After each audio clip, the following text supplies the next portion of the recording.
ایک شخص مولا کائنات حضرت علی علیہ السلام کی خدمت میں کمر درد کے تکلیف کی شکایت کی۔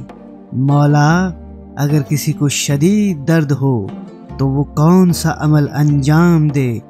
تو مولا کائنات حضرت علی علیہ السلام نے فرمایا، اے شخص، کمر درد کو دور کرنے کے لیے درد کے مقام پر ہاتھ رکھ کر 3 مرتبہ سورہ آل عمران کی آیت 145 پڑھے اور 7 مرتبہ سورہ قدر پڑھے۔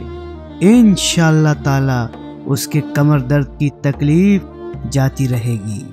اگر آپ چاہتے ہیں کہ آپ کے رزق میں اضافہ ہو، دولت میں برکت ہو، روحانیت میں اضافہ ہو، تمام بیماریوں سے نجات ملے، تو علم جفر سے، استخار اہل بیت علیہم السلام سے اپنے نام کا لکی سٹون حاصل کرنے کے لیے اس نمبر پر رابطہ کریں۔